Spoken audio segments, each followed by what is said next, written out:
сұхбатты көрмес бұрын тіркелуді ұмытпаңыздар және белсенді болып өзіңіздің ой пікіріңізді білдіріңіз. Көшеге микрофонды алып шығып, мынау қалай байған деп сұраңызшы. 70-80% артында жақсы сөз айтылмайды. Форбс тізімінен мен сізді тапқан жоқ. Сенбеймін ол журнал.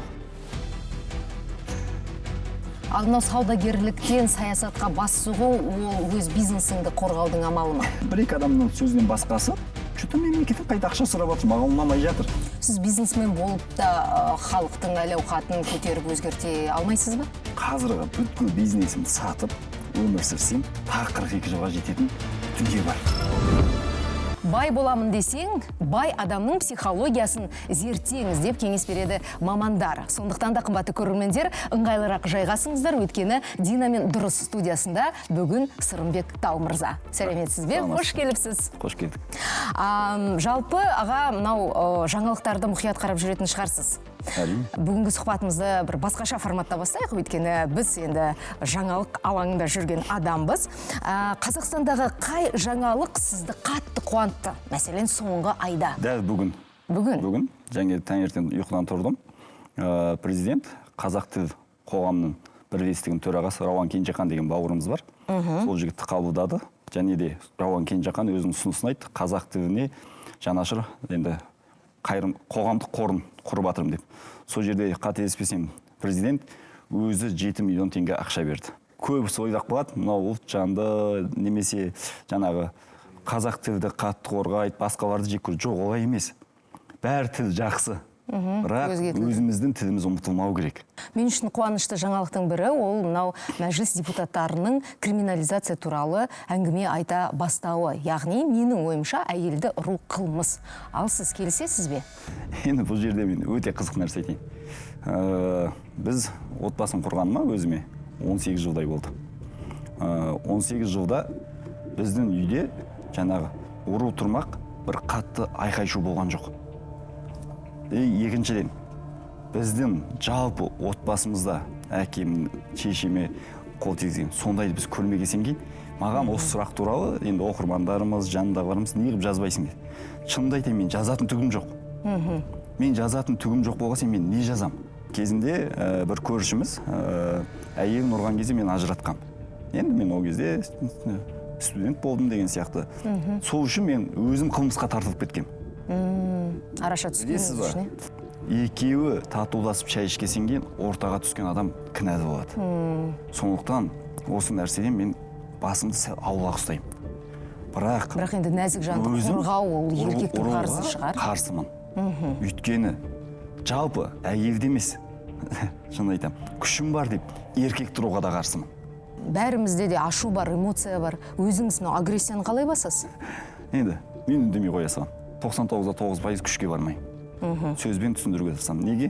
Негізі сөз сүйектен өтеді. Күш ешқашан сүйектен өтпейді. Сөзбен түсіндіруге тырысам. Егер түсінгісі келмесе, ол адаммен араласпайды. Ал әйелдермен ше? Енді шынын айтайын, әйелдермен сондай ситуация болмапты. Google поисковик деген бар. Сол жерде Сырымбек Тау деп жазсаңыз, сізге ең көп халықтың қоятын екі сұрағы бар екен. Оның біріншісі сіздің байлығыңыз, екіншісі сіздің әйеліңіз. Сондықтан да бүгінгі сұхбатқа келемін деген өзіңіздің уәдеңізді бергеннен кейін, мына кісінің әйелі кім екен? Өйткені еркек бас, әйел мойын деген бізде түсінік бар ғой. Мен зерттеп қараған болатынмын. Өйткені сіз көп сұхбатта әйеліңіз туралы айтпайсыз. Сұрамайды. Онда бүгін соның райы туып жатқан сияқты. Алдымен экранға назар аударсақ, біз анықтаған деректерге одан кейін сөз кезегі әрине өзіңізге беріледі. Ертеде ешкі жүні бөртеде бір шал мен кемпір болыпты. Бұл Сырымбек Таудың жары Толқын, жасы 41-де. Әлеуметтік желіге 2015 жылы алғашқы жазбаларының біріне жолдасының фото суретін жариялаған. Парақшасына үңіліп қарасақ, түрлі елдерде саяхаттап жүрген бақытты отбасыны байқауға болады. Жұрт жарын жасырып жұмбақ етсе, Тау мырза Толқынын тасада қалдырған емес. Қандай еркектер жетістікке жетеді, егерде әйелі кішкене амбициозны болса, әйелінің армандары көп болса. Кәсіпкердің әйелі өз парақшасын ағылшын тілінде жүргізеді. 2020 жылы Кимэп университетінің түлек атанғанын сүйіншілеп жариялаған. Сырымбек мырза сүйгенінен ақшаны қымбат брендті аямайтынға ұқсайды. Жалпы бұл кісінің отбасында жаңағы өзінің әйелі дейді ғой жаңағы ошақ қасындағы әйелінің де ұстамды өте мықты болуы мүмкін. Өйткені бұл кісінің жетістікке жетуіне, ұмтылысына ол кісі қолдау білдіріп отыр деген сөз. Яғни бұл модель қайдан алынды? Бұл кісінің анасы да әкесіне осындай қолдау білдірген болуы мүмкін. Бала шағам ертең кім болады деген сұрақ бар да. Бала шағасын болашағын ойлайтын болса, мен мүмкін моңғолдан қатын алатын едім. Мысалы, мүмкін енді мен сол жерде тұрып қалатын едім. Бала шағам моңғол болатын еді. Иә, Сырымбек моңғол қызға емес, қазақтың қарагөз қызына үйленді. Бүгінде олар 5 баланың ата-анасы. Әр еркектің артында мықты әйел тұрады деген тұжырымға салып, Тау мырзаның таудай табысына әйелі ықпал болған деп болжам жасадық. Келісесіз бе? Мамандарымыздың сөзімен, әйеліңіз жалпы амбицияға толы. Егер сізге толқын жолықпаса, сіз тау болар ма едіңіз? Енді ол Құдайдың жазғаны ғой. Енді Қанша жасыңызда үйлендіңіз? Мен 24 жасымда үйлендім. Бір қызық, анау Тойотаның президентінің қызын алыпты деген өсектер шыққан. Сіздер таппаған шығарсыздар. Жапон қызын ба? Жапон қызы. Мен түрі сәл жапонкаға келеді ғой. И сондай да өсектер шыққан жоқ.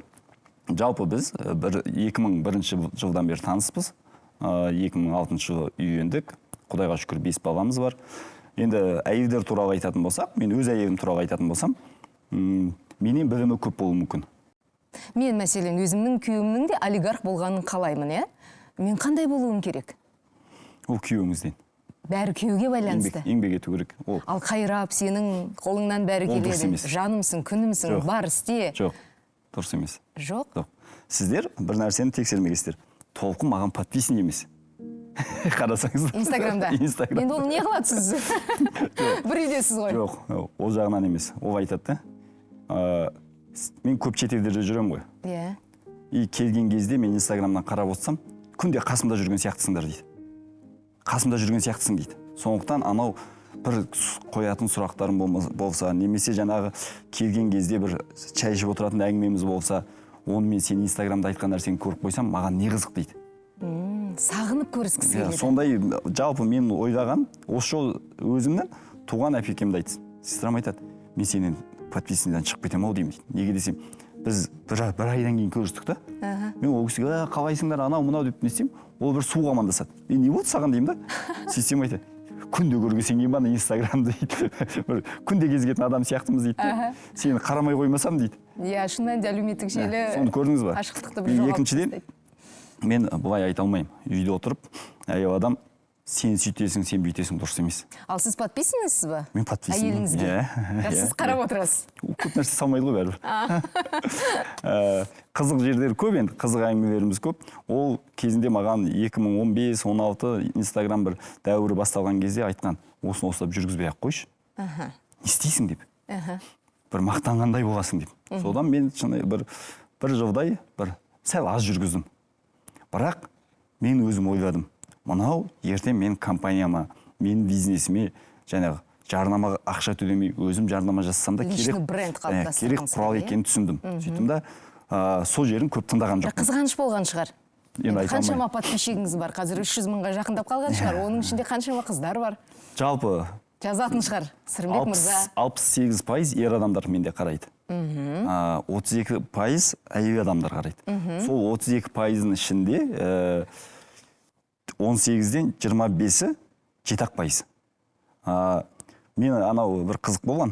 Америкада жүрдім жақында. Америкада жүрген кезде Мичиган Стейт университетінде бір қыз келіп, аға, сізбен суретке түсіп алсам бола ма дегенде, Америка, Мичиган. Мен болады десем, менің мамам сізді сондай жақсы көреді. Мен жандағыларыма күліп айтып жатырмын да, менің аудиториям апалар мен аталар сол кісілер аман болсыншы дейді. Сырымбек мырза, қазір мен қолыңызға мұқият қарап отырмын, бірақ обручальный кольцо көріп тұрған жоқпын. Тақпайсыз ғой? Мен жалпы әшекей бұйым тақпаймын. Енді бұл әшекей емес қой, ол бір белгі. Менің әйелім бар деген. Ол негізі сенімділік жүректе болу керек. Сенімділік жүректе болу керек. Мен ойым. Жалпы біз қалай істейміз? Жүзік тағамыз, жаңағы әйелімізбен жүргенде видеоларды саламыз, сөйтеміз. Сол адамдардан бұл жет күдіктену керек. Ал сенімділік жүректе болса, одан күдіктенетін ештеңке жоқ. Сондықтан неге мұны сұрап жатырмын, өйткені мынау өзбек байыса үй салады дейді, қазақ байыса қатын алады дейді. Өкінішке қарай, енді мен үшін өкінішке қарай, сіздің позицияңызды қазір сұрағым келіп тұр. Мәжілісте де полигамия мәселесін көтерген депутаттар болды. Сіздің осыған байланысты көзқарасыңыз қалай? жалпы енді сіз ашық сұрайын деп отырғаныңыз және не ғой? Бәйбіше, тоқалдық сондайды сұрайын деп отырсыз ғой? Иә. Жоқ, мен өз басым, мен қалай ойлаймын? Мен былай ойлаймын. Жарайды, кей достарымыз айтады, ата бабамыз 2-ден алған, 3-ден алған, 4-ден алған. Біз ол дәуірде өмір сүріп жатқан жоқпыз. Құдайға шүкір, мен 5 балам бар. Енді қараңыз, мен нәпсі деген дүниеге берілсе, ол беріліп кете береді. Сондықтан мен ойым жоқ. Маған, шынын айтайын, маған екінші алып, үшінші алып маған қызық емес.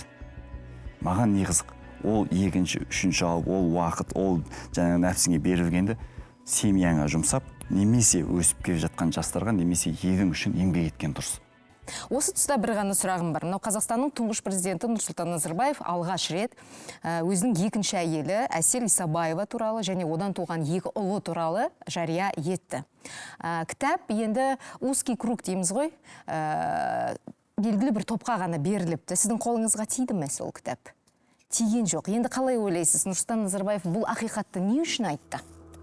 2 ұлы бар екенін білдіргісі келген шығар. Демек? Ол халықтың аузында да сөзде болды ғой. Мен ол кісіні, шынын айтайын, жек көрмеймін. Неге? Тұңғыш президент өте көп істер атқарды. Бірақ менің ойым 2012 жыл сайлауда осы 2019-дағы іс-әрекетін жасағанда көбірек жақсы болар ма еді деген ой бар. Ертерек. Ол енді менің ойым. Екіншіден, жалпы көптеген жақсылығын ұмытып кетпеуіміз керек. Үшіншіден, ол кісінің 2 ұлы бар екені, ол кісінің 2 әйелі бар екені, ол кісінің ұрпақ жағы осындай екені мен үшін қызық емес. Қараңызшы, оны жария етпеуге де болар еді ғой. Бірақ Нұрсұлтан Назарбаев Әселдің де есімін шегелеп, қалай танысқанын және ұлдарының да есімін әйгілеп айтты. Мұның астарында терең мағына жатқан жоқ па? Енді жалпы біз былаймыз да, біз зерттеуді, бір адамның жеке кеңістігіне кіріп кетуді көбірек жақсы көреміз. Мен үшін өте қызық емес ол. Қызық емес. Бірақ ол кісіні енді былай саралап көрсек, неге екінші әйелі бар? Мүмкін, мен ойлаймын, енді біз білетін 3 қызы бар.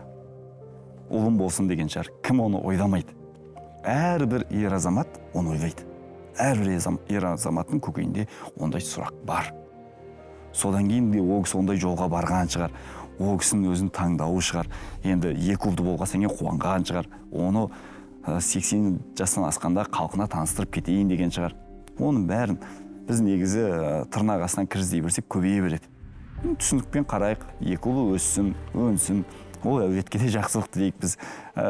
Және оның 2 ұлы бар екен деп, оның болды ал. Енді білмеймін, өссін, өнсін, оларда абыройлы азаматтар болсын, еліне қызмет істесін. Ең бастысы қазақ деген аты бар азаматтар болсын деп қана тілеймін.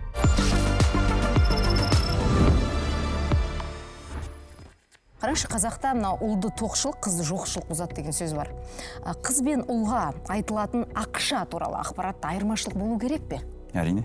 Қандай? Мен жасырмаймын енді. 2 үлкен балама жалақы беремін. Қалай? Жалпы жаңа айттым ғой. Мен бір жағынан сәл қатты әке болуым мүмкін. Бір жағынан өте мейірімді әке болуым мүмкін. Бір жағынан тәрбиені өзім дұрыс беретін әкемін деп санаймын. Не үшін? Үлкен ұлым 1-ші курс оқиды Кемепте. Оған мен жалақы беремін. Әр 15 күн сайын жіберемін. Не үшін? Құнын білсін. Не істеп ол жалақы тауып жатыр сонда? Оқыған үшін ба, өмірде бар болған үшін ба, әлде сіздің көліктеріңіз жуа ма? Жоқ. Жалпы мен өзім өскен кезде тәрбие маған қалай берілді? Әкемнің аяқ киімі, әкемнің жаңағы киімдерінің таза болуы, аяқ киім әсіресе таза болуы менің мойнымда болды. Сіздің? Кейде мен 8 оқып жүргенде екеуміздің аяқ киіміміздің размері бірдей болды. Киіп кетіп, әкеп сүртіп қоятын да кездер болды. Сіздің стилистіңіз сіздің ұлыңыз ғой? Иә. ол аяқ киімдерін тазалау керек. Мен бір жаққа сапарға шығып бара жатсам, менің сумкамды ол дайындау керек. Неге? Ертең өзі де сапарға шығады ғой. Өзі де аяқ киім сүріп, ол таза жүрсе, маған да жақсы ғой. Екіншіден, үйдегі, мысалы, кей адамдардың үйінде 10 шақты жұмысшысы болады да, балалары ерке тоқай болады. Еркелеп жүреді, істемейді. Дастархан басында әкелерімен бірге ақыл айтып отырады. Енді біреуге жала жаппай ақ қояйын. Мен балам ондай болғанын қаламаймын. Менің балам кішкентай кезінде бәрін жұмыс істеп көрген қалай. Мысалы, мен үйімде монша бар, моншаны балам жағады. Білмесе, менің көмекшімнен сұрайды. Мен айтам, әкең бүгін достарымен келеді, монша дайын тұрсын. Ол қайтып менен сұрайтын.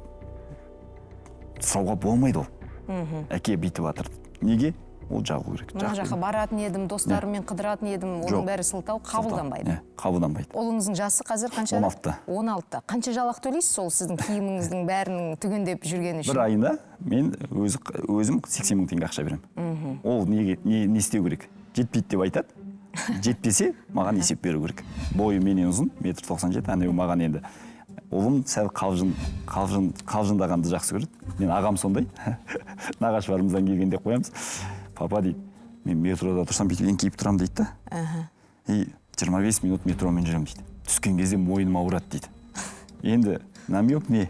18-ге толғанда көз қап бересіз ба? Намек. Енді ол 42 жасқа келіп ұлыңның намегін. 42 жасқа келіп ұлыңның айтқан намегін білмесең, Ұммен түсінесіз ғой енді. Мен айтам, балам үйде ана жиналатын орындық бар ғой деймін, соны ала кетсеші деймін да, метроға барған кезде. Ол сен право алмай, көк алмайсың деген сөз.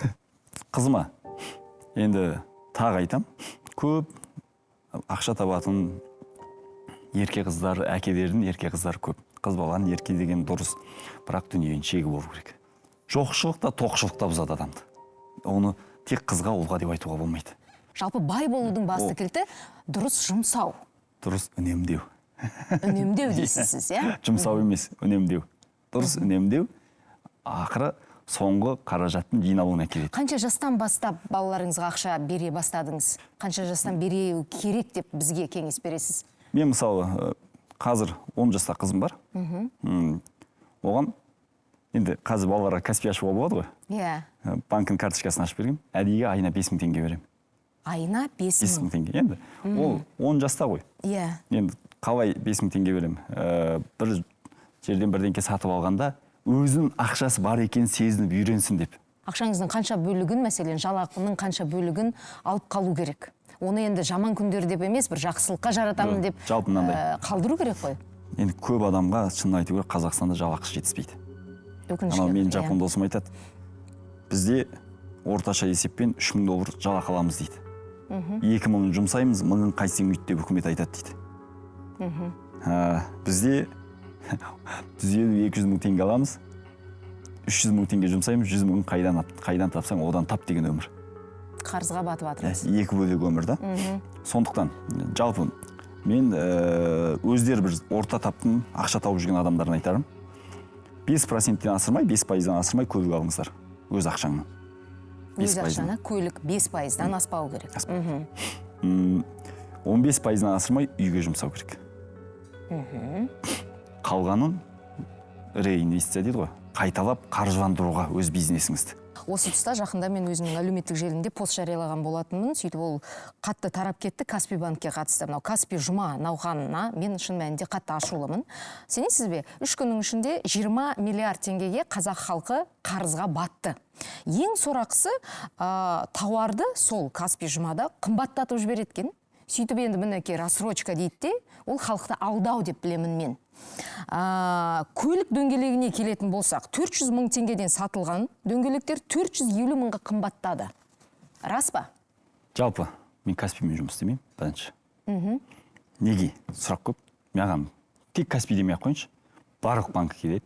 Сіздермен рассрочкамен сатайық, қарызға сатайық. Мен пайызы бар, проценті бар жерге жұмыс істемеймін. Ешқашан. Менің енді жалпы көп адамдар басқаша түсіну мүмкін, мынау енді жаңағы дінге кіріп кеткен адам деу мүмкін. Мен өзімнің дәрежемде өзімнің білгенімен дін ұстанғым келеді. мен процентті харам деп санаймын. Проценті харам. Мен сондықтан пайызы бар саудаға кірмеймін. Онда сіз қалай табыс тауып жатырсыз? Менен қарапайым халыққа жаңе анау бізде бір 46-дай дилер бар, сол 46 дилерге сатамыз. Бірақ дилердер қалай жұмыс істейтін менің жұмысым емес ол. Білемін, біздің дилердер олармен жұмыс жасайды. Бірақ енді ана Жапониядан, Қытайдан алып келген дөңгелектер болатын болса, бәрібір де сіз оның үстіне қосасыз ғой ақшасын? Қосам әрине. Мен де мысалы жасырмаймын. Қытай... Ол пайыз емес пе? Жоқ. Ол басқаша? Пайыз емес. Мен сатып алған ақшама өз пайдамды қосып отырмын. Мен өз ақшаммен сатып алдым ғой. Ал банк пайыз қосып отыр. Көрдіңіз бе? Банкіде табар жоқ қой. Сіздің табарыңызға олар қазір қайтеді бөліп төде деп береді. Ішінде пайыз бар. Бар, Сондықтан мен енді мынандай нәрсе... Тіпті пайызы жоқ дегеннің өзінде пайызы бар. Әрине. Осыны шегелеп айтайықшы біз. Сондықтан менде мынандай ұғым бар. Мен де сіз сияқты Каспийді зерттедім. Жұма, Каспий жұма, басқа жұма, ана жұма, мына жұма. Қарасаңыз, сол жерде хит табар не дегенді қарадым. Алматы қаласын бірақ. Басқа қалаларды қарамадым, өзгермедім. Мен жалпы көптеген достарым біледі. Мен зерттеумен, статистикамен, аналитиканы жақсы көремін. Анализді қалай жасау керек, стратегияны қалай құру керек, статистиканы қалай қарау керек. Жақсы көремін. Менің бизнесімнің бір алдыға басып тұрған осыдан шығар. Есеп білмеген есек дейтін менің мамам. Енді қараңыз. Бірінші орында iPhone 15. iPhone 15. Ол панты деп ойлайсыз ғой? Неліктен дейсіз ғой? Біздің халықтың көршімен, досымен, ағайынмен жарысы осы жерден басталды. Ол халықта мен үнемдеушілік, ол халықты ақылды халық деп айта алмаймын. Мен жек көрсе жек көріп кетсін. Олар өзін қораға кіргізіп жатқан халық. Мүмкін бүйтіп ойлайды. Мен алдым қарызға, бөліпті деймін, маған ыңғайлы деп. Көке, сенде 13-15 қылатсың ғой. Бір кезде Apple'да статистика шыққан. Әлемдегі iPhone ұстап жүрген адамдардың 3% iPhone-ды 100%-ға керектігін алады деген. Қазақстанда iPhone-ды 100%-ға керектігін алатын бір адам жоқ. Әлем керек емес артық заттар тоқтатып жатыр. Біз керек емес артық заттар қарызға сатып алып жатырмыз. Жер мен көктей ғой. Осыны қарапайым өзіміздің білетін тілімізбен жеткілікті етіп түсіндіруіміз керек. Сондықтан қымбатты көрермендерге айтарымыз, бір нәрсені алар алдын ойланыңыз. Бұл сізге шын мәнінде керек пе? Не үшін? Сіз оны пайдаланасыз ба? Ақшаңыз бар ма? Қарызға бастысы алмаңыз, өйткені қарыз ол үлкен құдық. Одан шығу өте қиын. Егер қызық болып бара жатса, соны алмай-ақ, бұрынғы телефонымен жүріп, сол төлеген ақшаны, қарызға төлеген ақшаны өзі бір счет ашып, немесе өзі бір үйіне жәшік ашып салсыншы. Мен білемін, 4 телефонды 2 баласы әйелі мен күйеуіне қарызға алған адамдарды білемін. 4-еуін. Енді сіз қараңыз, 4 телефон үшін ай сайын 150 мың теңге төлеп жатқандар. Бір жылда 1.800.000 теңге. Соны салып қойсын да, келесі бір бизнесіне, немесе келесі бір керекті үй алатын кезде соны қоссын. Өмірі сәл жақсара түседі. Дұрыс айтасыз. Енді мына Google-ға кірсек, Сырымбек Тау дегенде халықтың ең көп сұрайтын бірінші сұрағы ол сіздің байлығыңыз жайлы. Состояние дейді ғой, бүгінгі таңда. Forbes тізіміне мен сізді тапқан жоқпын, шын айтқан кезде қарадым, бұлай да, сіздің әріптесіңіз Айдарбек Ходжаназаров мырза таптым. 50 ең ықпалды бизнесмендер қатарына кіріпті. Сондықтан да біз енді цифрлар туралы айтып жатырмыз ғой, сіздің байлығыңыз немен өлшенеді, қалай өлшенеді? Айта аламыз ба? Бар ма сіз? Санаған шығарсыз? Мен ақшамен өлшемеймін. Қазіргі таңда 10-нан астам компанияңыз бар. 12 компанияда акционермін. Оның бәрінің егер оборотын санайтын болса қанша? Менде бір қызық зат бар. Мен қызғаншақ адам емеспін, бірінші. Сондықтан мен көп бөлісемін. Менің 12 компаниямда қателеспесем, соңғы санағанда 54 акционер бар. 54 акционер. Бұл не? Бұл бөлісу. Мен ең жек көретін дүнием біреудің дүниесін қызғану. Екінші, осы қателеспесем, айналымын санасақ, барлығын қосып санайтын болсақ, былтыр 2022 жылы бір 115-120 миллион долларға барған шығар айналым. Бірақ барлығы. Бұл айналым. Бірақ таза пайданы мен қазір білмеймін, айта алмаймын. Неліктен көп компаниямызда мен шын айтсам дивиденд алмаймын. Реинвестиция жасап жатырмын. Неге? ол дивиденд алып, сен счетыңда ақша көбейсе, сен бизнесмен емессің деп санаймын. Уақыт пен ақшасы бар адам бизнесмен емес ол. Уақыты көп болса, ақшасы көп болса, ол бизнесмен емес. Неге? Әдемі. Уақытты өркендеуге жұмсау керек. Ақшаны дамуға жұмсау керек.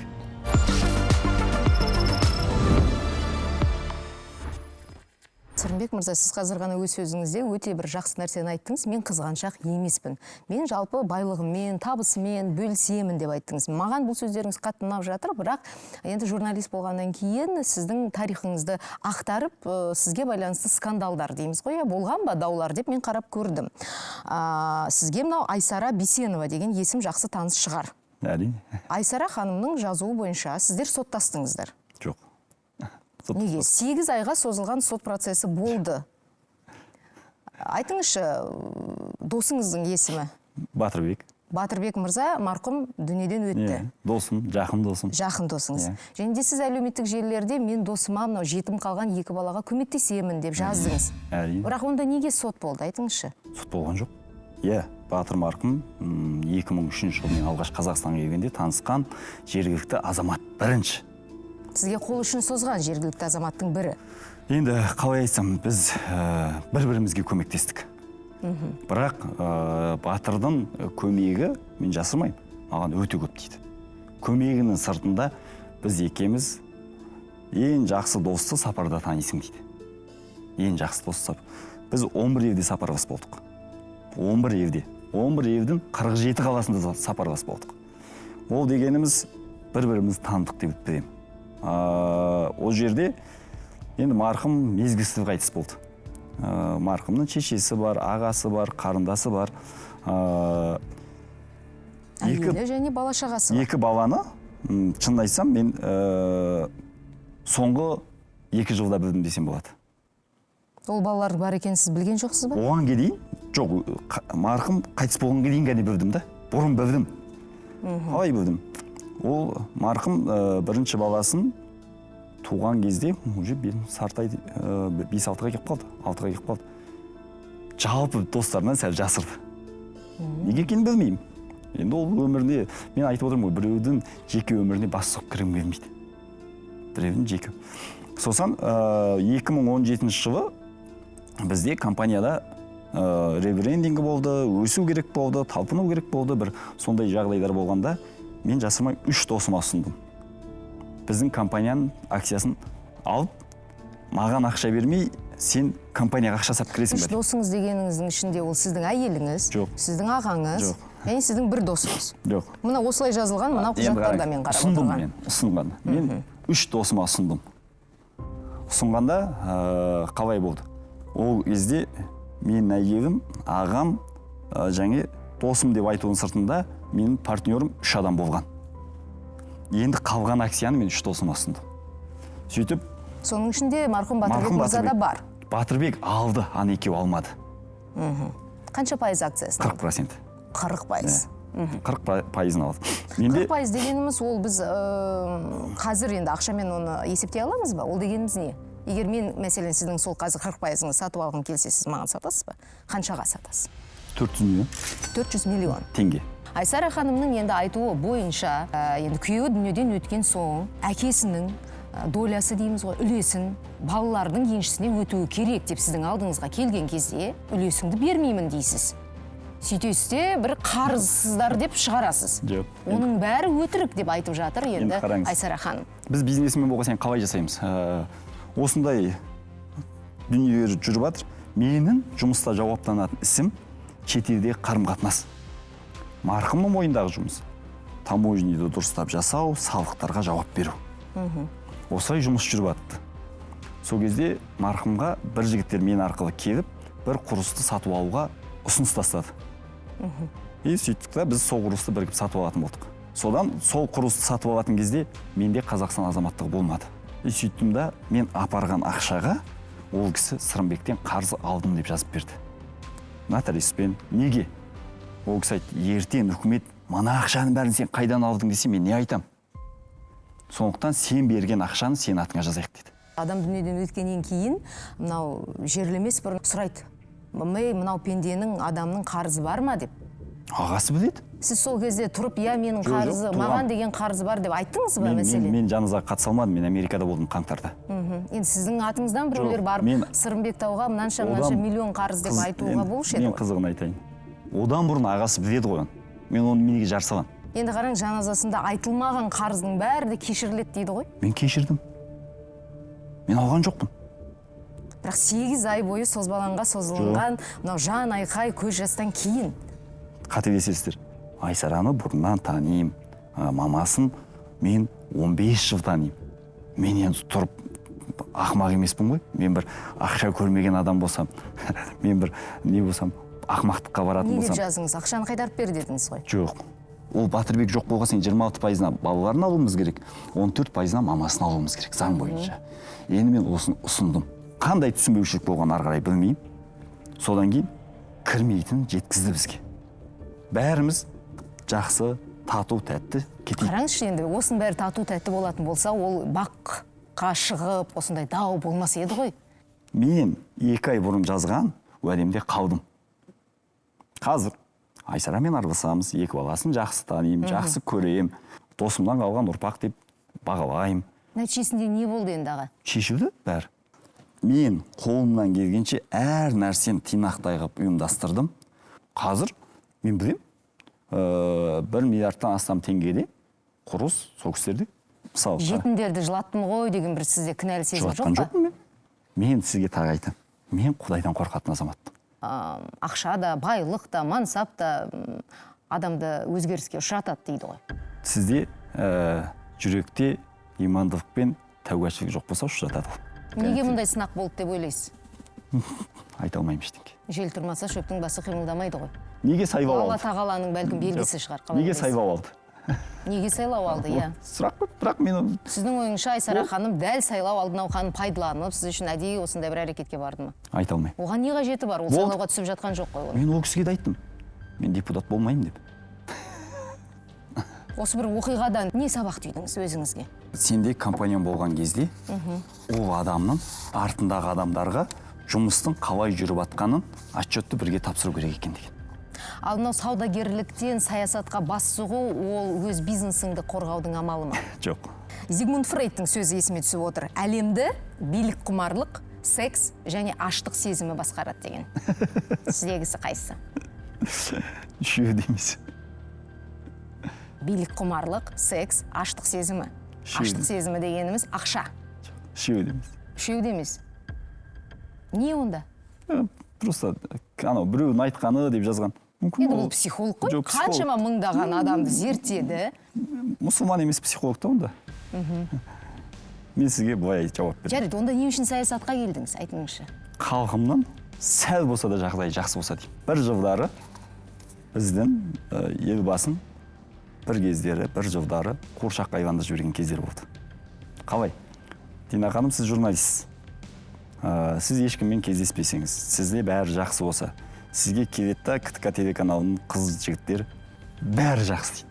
Дина ханым, бәрі жақсы. Әр қазақта 2-ден машина бар. Әр қазақта коттедж үйі бар. Әр қазақтың мойнындағы кредиттер төленіп жатыр. Тек бизнес жүргізу үшін кредит алып жатыр. Айналаңыздағы 100-200 адам осылай айтса, сіз де сенесіз. Бірақ болмай жатқан нәрсені астыңыздағылар жасырып жатыр. Мен өзімде қазір енді барлық компаниямды қоссам бір 300-400, мүмкін 500 адамдай жұмысшы істейтін шығар.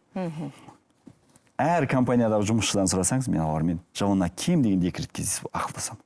Сіз бизнесмен болып та халықтың әл ауқатын көтеріп өзгерте алмайсыз ба? Ол үшін міндетті түрде билікке келу керек. 500 адамды өзгерте аламын мен. Мен 5 миллион адамды өзгерте алмаймын. Елімізде қазір мынау Кама Тайрс деген көлік дөңгелегін шығаратын зауыт салынып жатыр.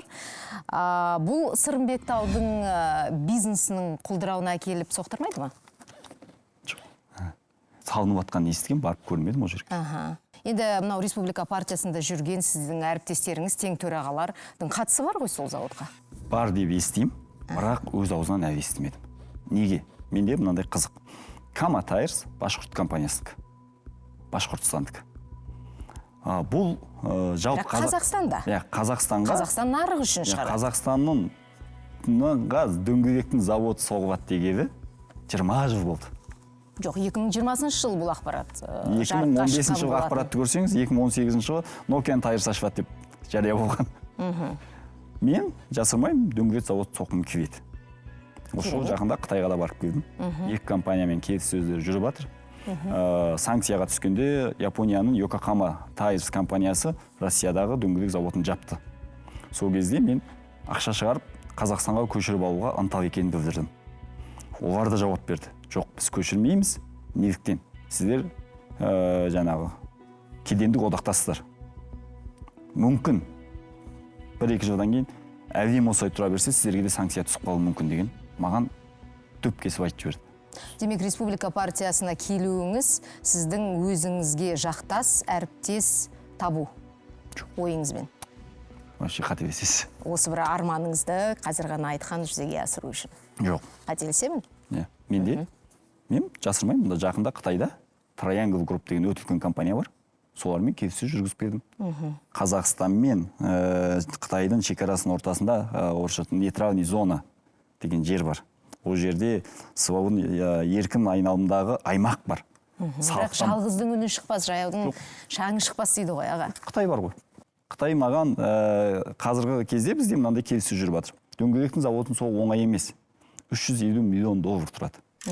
Ең сапасызы, жақсын соқсаңыз 500 миллион тұрады. Менде ондай ақша жоқ. Мен өзімдегі жаңағы 12 компаниямдағы акционер жігіттермен сөйлестім. Кім қанша ақша шығара алады? Сол 12 компанияда мендегі акционер жігіттердің бәрін қоссақ, біз $50 миллион ақша шығара аламыз. Енді бізге $300 миллион ақша табу керек. Соң Қытайға барып сөйлестім. Қытай маған берген жауабы, Америкаға біз завод соғып жатырмыз. Құдай қаласа 24 жылы апрель айында ашамыз. Одан кейін біз Қазақстанға зерттеуге кірісеміз. Қытайдың инвестициясын пайдаланып, біз сіз осындай. Неге Россияда, тек Кама емес қой Россияда, көптеген дөңгелек заводтар бар. Неге оларға шықпай жатырмын? Білесіз ба? Япония, жаңағы әлемдегі класстағы бренділер табиғи каучукпен жасайды. Мен профессионал тұрғыда айта аламын. Мен бұл салада 15 жыл жүрмін. Россия битумный каучуктен жасайды. Енді екеуінің айырмашылығы. Неге сіз машинаңызға Кама сатып алып салмайсыз? Неге Белчина алып салмайсыз? Сіз білесіз сапасыз екен, білесіз ғой? Мен білмеймін. Жоқ, сізде... Менің Құдайға шүкір күйеуім бар, жүргізушім бар, сол кісілер айналысады. Жүріп тұрса болды. Сізге таңдау жасайын. Йокохама тұр. Аттарын атамайын, басқа брендін жалға жаппайын. Ресейдің брендісі тұр. Қайсыны аласыз? Японияның брендісі, Ресейдің брендісі. Күйеуім таңдайды. Күйеуім не алса, сонысы дұрыс болады. Жоқ, сізге мен дөңгелек туралы айтпайын. Сізге хабарласып сұрайын ба? Кеңес? Мен сізге дөңгелек туралы айтпайын. Made in Japan, Made in Russia. Қайсыны таңдайсыз? Енді мен үшін жақыны қазір әрине Жапон елі. Made in Germany, Made in Russia. Қайсыны таңдайсыз? Германияны таңдайсыз? Біз қазір, сондықтан... Енді менің таңдауыма әсер ететін қазіргі саяси ахуал да бар. Көрдіңіз бе, тек қана сапа туралы айтып тұрған жоқпын. Сондықтан мен сізге айтарым, мен бір жұмыс істесем, сапалы нәрсе істеймін. Енді қараңызшы, Сырымбек мырза, сіздің арманыңыз асқақ. Керемет бизнес идеяңыз туралы айтып жатырсыз. Ол біздің елімізге керек деп ойлаймын. Енді осының бәрін жүзеге асыру үшін уақыт керек, энергия керек. Саясат оған кедергі емес пе? Жалпы, білесіз ба? Республика партиясы парламентке сайланып, жұмыс жүргізіп бастағасын кейін, мен сәл болса саясаттан алыстадым. Алыстадым? Неге? Сол 6 депутат, Алматыда 6 депутатымыз бар. Осылар менің ықпалым тимей ақ қойсыншы деп. Неге? Шын айтайын, кейде эмоцияға берілеміз бәріміз. Болмай жатқан нәрсені көреміз, айғайлап айтып жібергіміз келеді. Сондайдан таяқ жеген кезіміз де бар. Айғайлап айтып. Сіздің позицияңыз дұрыс па? Мен бәлкім дауыс берген шығармын Республика партиясына. Сізге сені барған шығармын. Ал сіз енді партияның саясатынан алшақтап жүрмін дейсіз. Партияның саясатынан емес, мен жалпы мемлекеттік саясаттан. Неге? Онда неге партияны құрдыңыздар? Ол мемлекеттің саясатына араласудың бірден бір құралы емес пе? Мен мынандай нәрселерге ғана араласа аламын. Руслан Берденов, Удамаян Құртай қарсы. Мен 99% екі қолмен көтеріп қолдаймын. 99%. Сіз азамат ретінде қолдап жатырсыз, бірақ сіз депутат емессіз ғой. Емеспін, Ертең заң қабылданып жатса, сіз дауыс бермейсіз. Бірақ сіз тең төрағалардың қатарындасыз. Мен сол кезде қалай қолдаймын? Енді мен зерттеулерді жүргізем. өзімнің қаражатыммен, мемлекеттен қаражат алмайын, сөйтесіз де Берденовке бересіз оны. Берденовке беремін. Сол сияқты 6 депутаттардың шығарып жатқан, ұсынып жатқан заңдарына ғана араласа аламын мен. Мен әлеуметтік желімде соның бәрін жырлап, мысалға, билікке жеткізіп жатырмын деп ойлаймын. Менің ешқандай бір партиялық міндетім жоқ, ешкімнің алдында. Әлеуметтік желіде күн сайын қашан мынау тағдыр қайғылы оқиға болды. 13 бала қайтыс болды. Ұмытылды ғой ол. Қараңызшы. Әлеуметтік желі деген бір-бірін басып кетіп жатыр да. Демек сізге бәрібір де парламентке бару керек еді ғой онда. Мен қалай барам? Өткізбесе. Сол өткізбеу туралы айтайықшы. Екі мен версияны естідім. Біріншісі сіз мынау құжаттарды қате толтырған екенсіз. Екіншісі сіздің мынау Қазақстан Республикасында тұрған уақытыңыз жетпеген екен. Құжатты қате толтырдым деп айта алмаймын. Менің Құдайға шүкір сауатым соған жетеді. Иә. Өкінішке орай, Қазақстан мемлекетінде заңымызда екі тілде қате бар. Екі тілде қате бар. Қазақшасында былай жазылып тұр. Соңғы 10 жылда тұрақты Қазақстан территориясында тұрған болу керек деп. Тұрақты 10 жыл тұрған болу керек деп жазылған, мен соны оқыдым. Тұрақты. Тұрақты. Менің тұрақты тіркеуім 18 жыл болды. Тұрып атқаныма 19 жыл болды. Бір жыл тіркеуім дұрыс болмаған шығар. Демек. И мені орталық сайлау комитеті қалай шектеді? Сіздің азаматтық алғаныңызға 10 жыл толмады деп. Ана заңда сіздің азаматтық алғаныңызға 10 жыл болған деп жазылып тұрған жоқ. Шеттетті. Мен көрдім, оқыдым. Мен өзімнің заңгерлерімді шақырдым. Мен соттассам да сайлау өтіп кетеді екен. Не нәтиже? Мен не үшін сол кезде соттасуым керек? Сайлау өтіп кетеді ғой мен. Сот біткен кезде сайлау өтіп кетеді. Мені шеттетті екен деп әріптестеріме зияным тигізбейін. Жақсы ғой, құрбандық деген сөз бар. Мен айттым жігіттерге, еш уайым жоқ. Мен бастадым ба, мені шеттетті екен деп, жаңағы эгоистік. Мен кетіп қалған маған жігіттікке жатпайды. Мен сендермен біргемін. Қараңыз, өзіңіз өтпесеңіз де мәжіліске сіздің әпкеңіз өтті. Өтті. Нұргүл Тау. Енді халықтың сұрап жатқаны бұл непотизм емес пе? Енді қараңыз, мен бір қызық айтайын. Нұргүл біздің үйде ең үлкені. Ең үлкені. Енді бірақ біздің үйдегі ең білімдісі. Ол парламент мәжілісінің депутаты болғысы келді ме? Мен айттым. Мен ұсыныс тастадым. Неге? Не үшін? Менің ойым мынандай да, әр о жерде отырған адамдарға біз берген нәрсені дұрыс қорғап шығу. Нұргүл Тауды осы партия тізіміне қосу орталық сайлау комиссиясы сізге жоқ дегеннен кейін қабылданған шешім? Жоқ, бұрын. Дейін. Неге? Біз білесіз ба? Мен бір мандаттықпын. Мен бір мандаттықпын. Нұргүл Тау тізім бойынша. Сондықтан ол сіз заңға қарасаңыз тізім өтіп кетеді бұрын. Маған одан кейін отказ берді ғой. Маған тізімде болғанда да сіздер білген жоқсыздар ғой, қанша адамның мәжілістен орын алады? Білген жоқпыз. Бізде шын айтайын ба? Нұргүл Тау нешінші болып тұрды тізімде? Нұргүл Тау 5-ші болып тұрды. 5-ші болып тұрды. Енді мен сізге қызық. Енді қараңызшы, сіз өтіп кеткен жағдайда екеуіңіз де жүре беретін бе едіңіздер? Мүмкін менің ойым, мен өтіп кеткен жағдайда Нұргүл Тау келесі адамға орын беретін бе деп ойлаймын. Жеке мандаттық округ бойынша бару ол сіздің шешіміңіз болды ма? Менің шешім. Саяси қателік болды деп ойлайсыз ба? Жоқ. Неге? Өйткені Нұргүл Тау бар, бәрібір орын тапты. Алатау ауданына өте сенімді болдым. Әуезов ауданымен, мен Әуезов ауданында екі компаниям тіркедім. Әлде енді сенесіз бе, сенбейсіз бе? Қалай? Жалпы. 10 жыл болса мен әлі сайлауға қатыса алмаймын. Сізде сонда қанша жыл болды азаматтық алғаныңызға? 2,5 жыл болды. Мен бермесе қалай аламын? Мен өткізгем. Менің қолымда құжатым бар. Руслан Берденов осы студияға келген болатын, жалпы республика партиясына құйған ақшам аз болған жоқ деді. Өйткені саясат деген ол өте қымбат ойыншық. Келісетін шығарсыз. Сіздің қанша ақшаңыз кетті? Мен ойлаймын, бір 100 миллионнан жоғары деп. Әрқайсыларыңызда 100 миллионнан жоғары. Солай деп ойлаймын. Ал мынау басты төраға ол ақшасына қарай таңдалды ма? Жоқ. Айдарбек Қожанарбек екеуміз Астанада кездестік. Білсеңіздер, 2022 жылы президент кәсіпкерлерді қабылдағанда мен бардым. Сол кезде таныстыңыздар? Таныстық. Таныстық. Екеміз шыққасан кейін Айдарбек Қожаназаров сол жерде тұрып, өзінің сауалын президентке жолдады. Сіздің жасыңыз одан үлкен ғой? Үлкен. Неге сіз емессіз? Мен сөйлемедім. Жоқ, мен президенттің несінде мен сөйлемедім. Бірақ шынын айтайын, мен ішімде бір ыза болып тұрды. Неге? Сол жерде сөйлеген адамның көбі миллиардерлер бола тұра жылады. Жылады? Жылағанда бүйтіп жатыр, мынау жүрмей жатыр, мынау жұмыс бүйтпей. Мен ойлағам, біз қалай елге көмектесейік деп айтады екен деп. Содан кейін менде шыққа сен Айдарбек кеттім. Сен бір-екі адамның сөзінен басқасы что-то мемлекеттен қайта ақша сұрап жатыр, маған ұнамай жатыр. Содан кейін Бейбіт Әлібеков үшеуміз сөйлестік, осылай болды. Содан осындай партия құратын ойдарың жоқ па деген ұсыныс басталды. Кім айтты оны? Айдарбек айтты. Содан мен айттым, менде болған. Басқа кім ұсына аласыздар деді. Мен айттым, мен ұсына аламын Руслан Берденовті, Қуаныш Шонбайды. Өйткені мен ол жігіттермен өте жақын араласамын. Бейбіт тұрды да Максим Барышев деген азамат ұсынды. Ол жігітті мен бұрыннан танимын.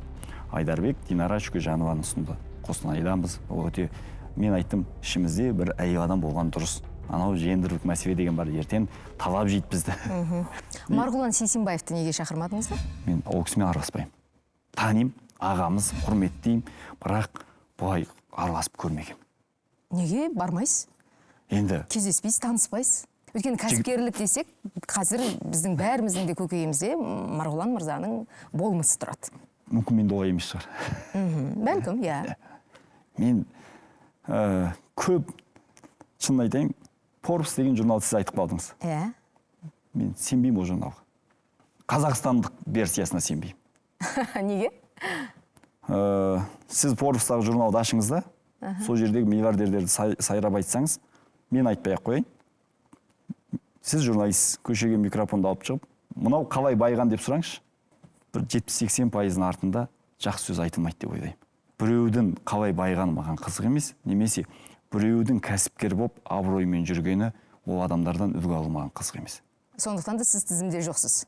Мынау 50 ықпалды бизнесмендердің қатарынан Сырымбектауды біз таппай жатырмыз. Тізімге кіргім де келмейді. Марғұлан Сейсенбаев мен үшін пір емес дедіңіз, кәсіпкерліктегі? Жоқ. Бар ма сіз үшін кумир? Жоқ.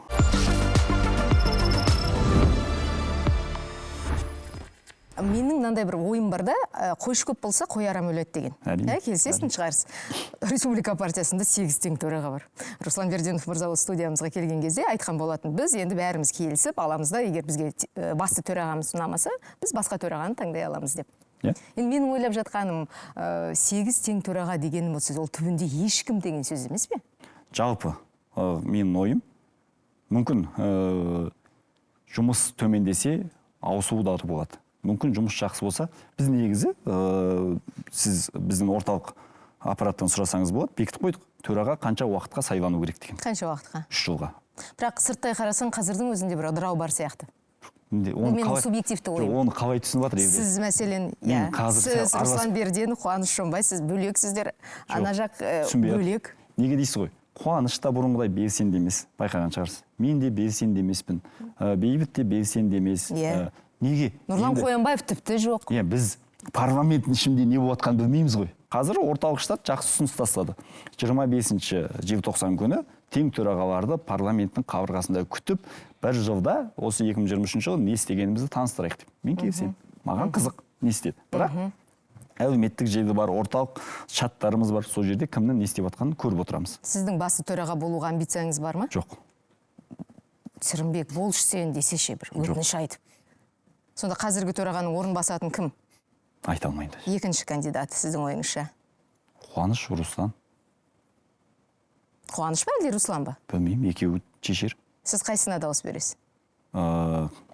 Мен білмеймін, жұмысына қарайтын шығармын. Неге? Қазір екеуін де жақсы білесіз ғой. Екеуін де жақсы білемін. Бірақ Русланның парламентте отырғасын жұмыс көбірек болуы мүмкін. Төраға менің ойым сырттай болған дұрыс па деп ойлаймын.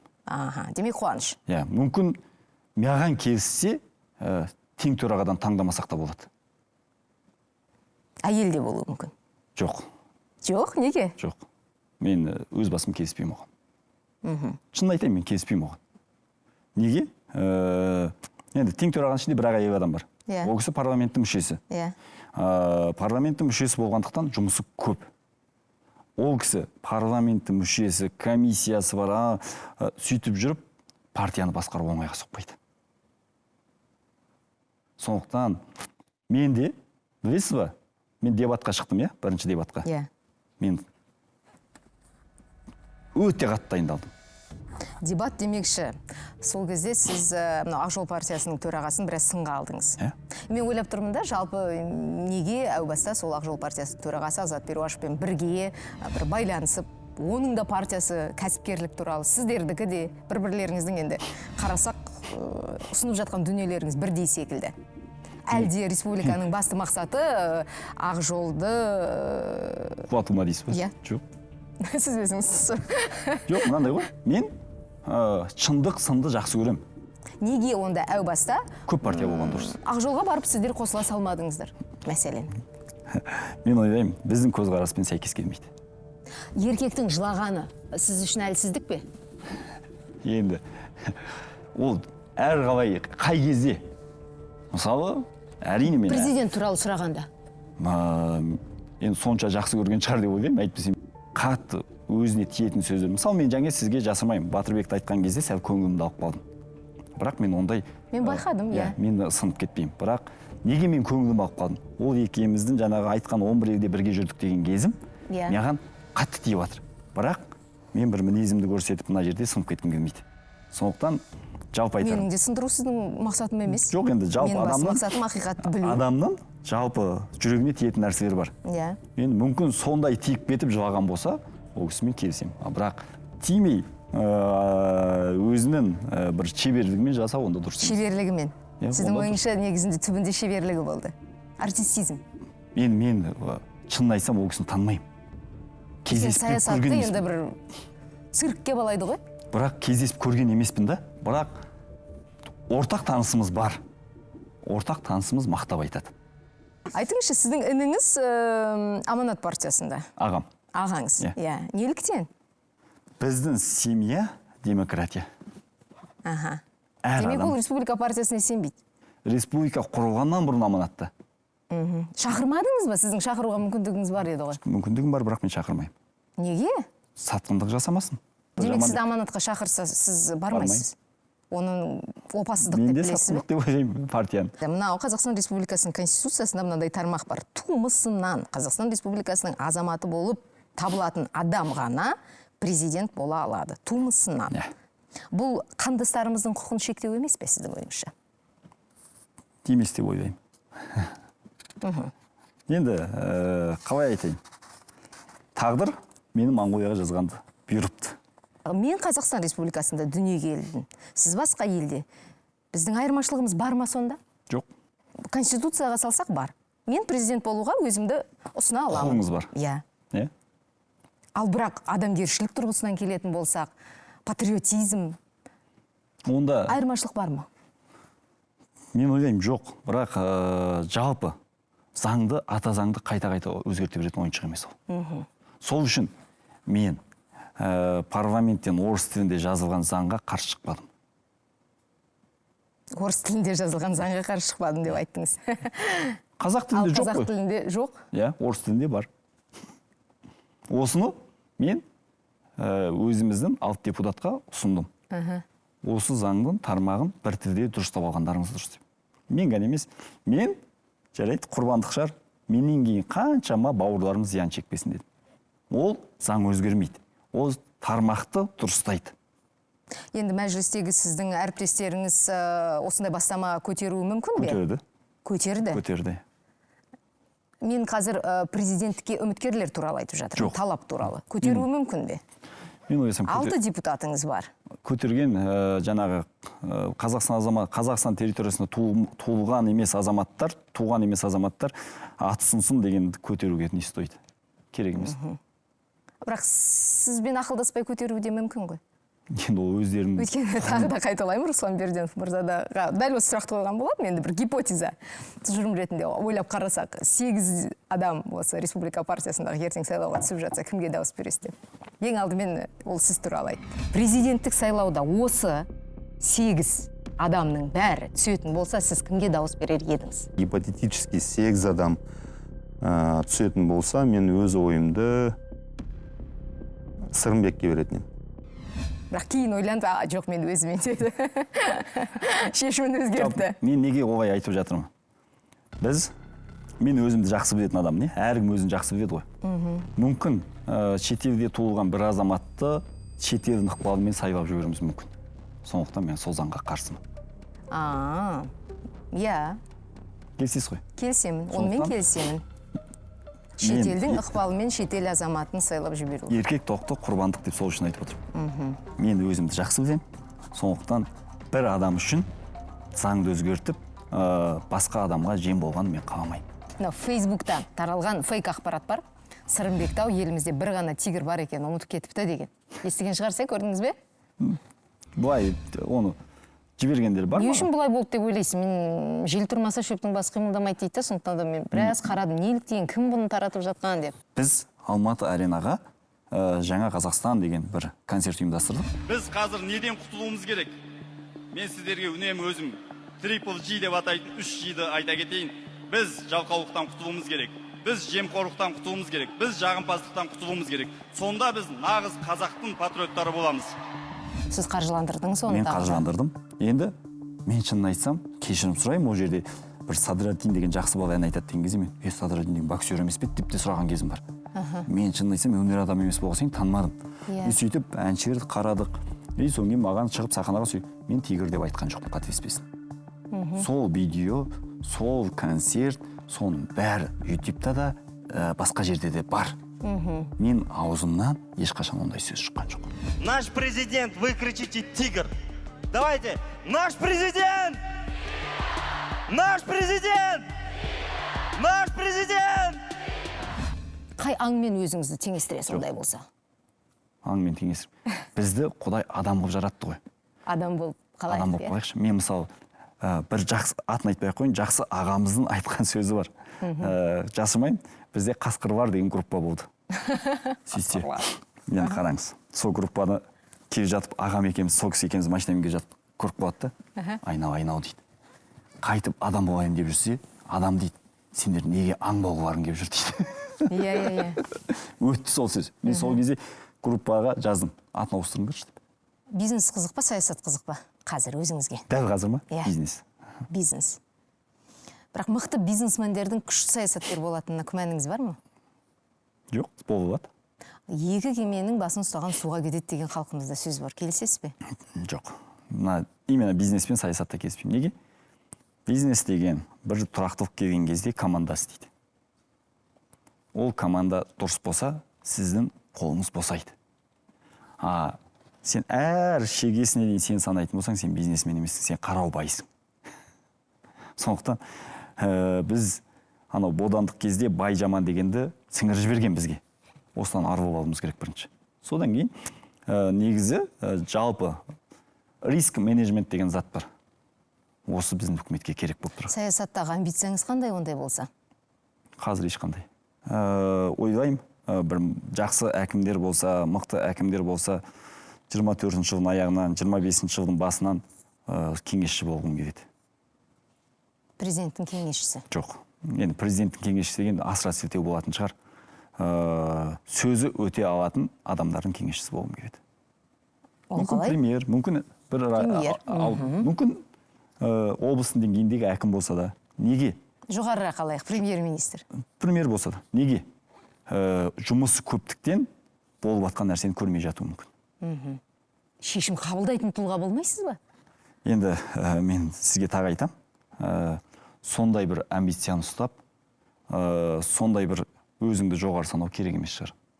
Онда осының бәрі не қажеті бар? Республика партиясы, тағысын тағы, өзіңіздің әдемі бизнесіңізді дөңгелетіп жүре берген артық емес. Қоғамдағы былықтығым айтады.